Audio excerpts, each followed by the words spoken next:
Mr. Edward Chia, next question. Question 9, sir.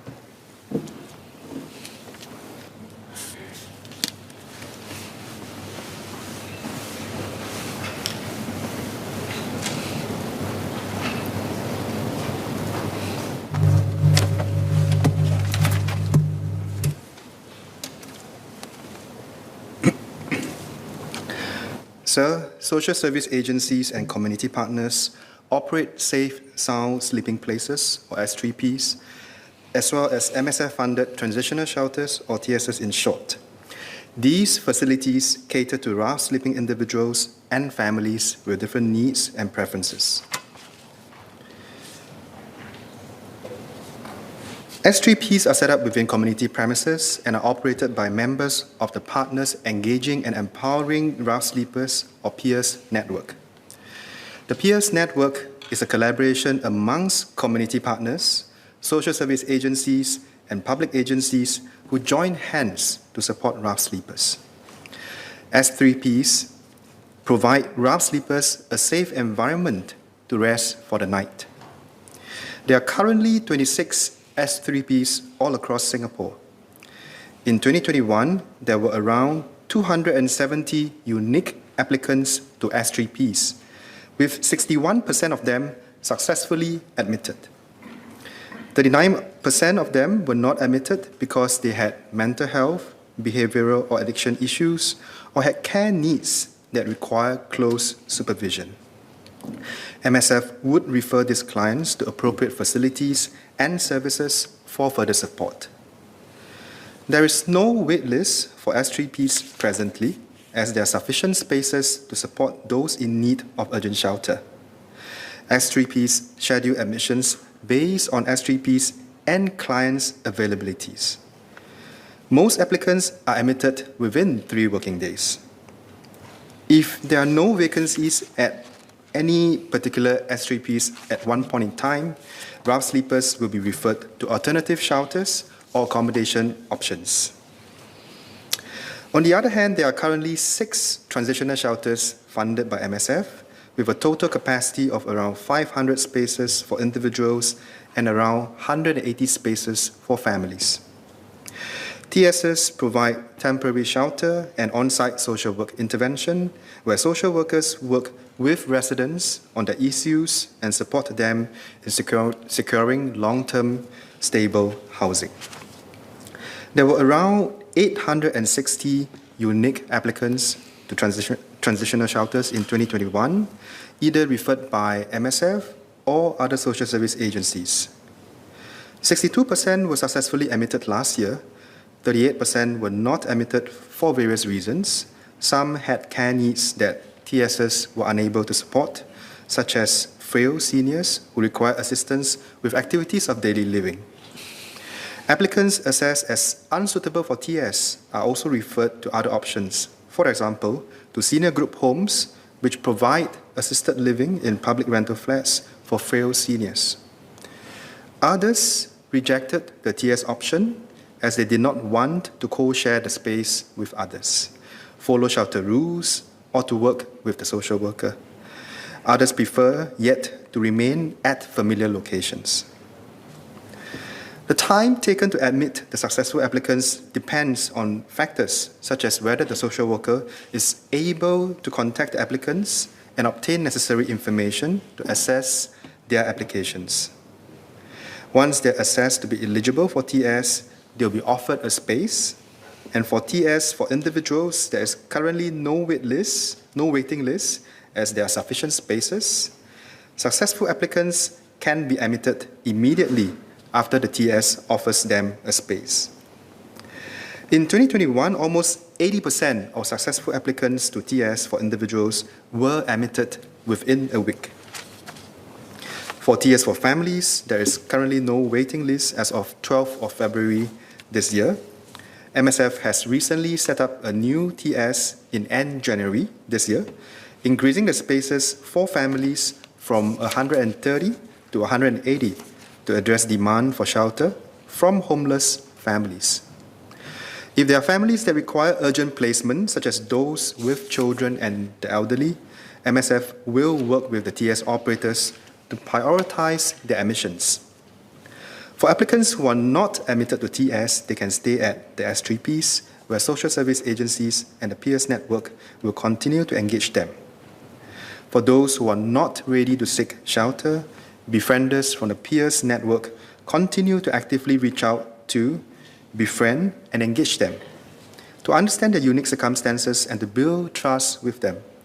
When they are willing to receive assistance, befrienders help to connect them to relevant social service and government agencies for support. MSF and our peers network partners strive to provide timely and targeted support to rough sleepers and homeless persons, including inviting more partners to join the peers network and encouraging everyone to contribute to efforts to support rough sleepers and homeless persons. If members of the public encounter any homeless individuals, they can call the ComCare hotline at 1-800-222-0000 or refer them to the nearest social service office or family service center for assistance. Mr. Edward Chia. Thank you, Deputy Speaker. I'd like to ask the PALSEC follow-up question. Given the delays in HDB rental flat allocation due to manpower crunch in the construction industry, has MSF observed a rise in temporary shelter requests and have coordinated upstream with HDB rental on providing shelter to those awaiting allocation? Thank you.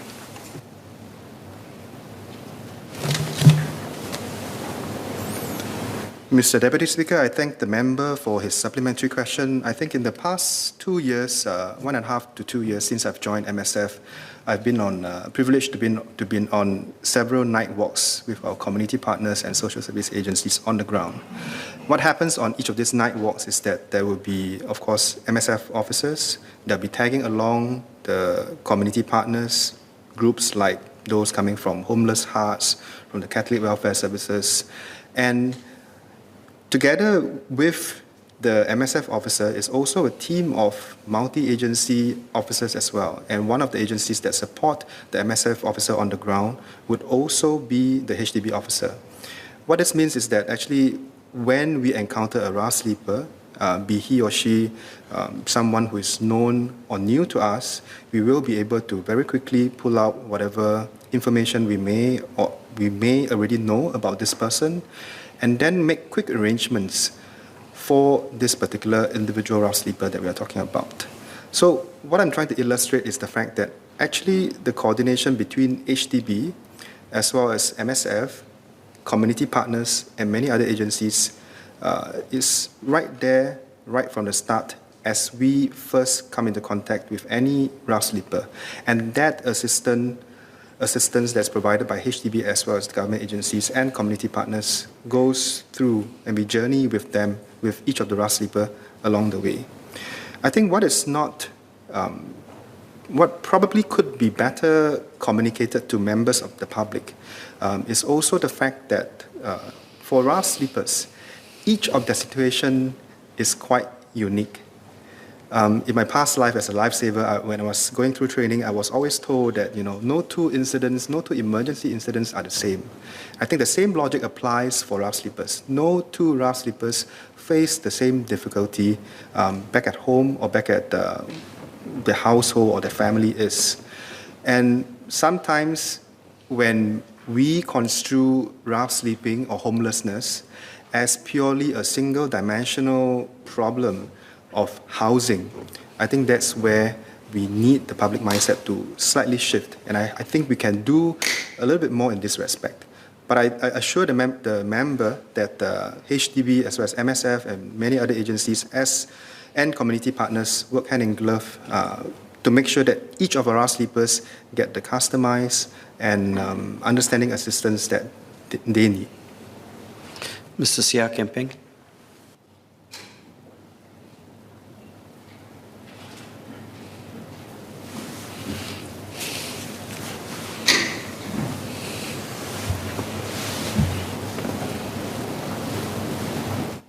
Mr. Deputy Speaker, sir, just a short SQ for PALSEC. I wonder whether PALSEC could share with us, does the ministry have know the exact number of rough sleepers who actually do have housing options, but for various reasons prefer to still sleep around these areas as is. I ask this because I'm sure in all our respective wards, we sometimes get feedback from concerned residents, and rightly so. Why do they see this person at this place for so many days? But we actually know them too. They do have housing options, but they prefer to rough it out and stay there. So that if we all know this, I think this will give a better, allow the public to always say, know that sometimes what they see is not is not a case of them having no options. Yeah. So if Pausec could share with us. Thank you. Mr. Deputy Speaker, I thank the member, Mr. Sia, for his question. Again, drawing experience from the several night walks that I've been on in the past year and a half, I've noticed exactly the same phenomenon that the member has raised. The fact that sometimes alongside rough sleepers, there would be their friends who actually have homes to go back to. And there will also be rough sleepers who actually have families to go back to, but for various reasons, it could be disputes, it could be the fact that they just want to be with their friends on the streets. It could well be that their families are living in a place that's further away, and where they are rough sleeping is, number one, closer to their friends, and number two, perhaps closer to where they work at that particular point in time.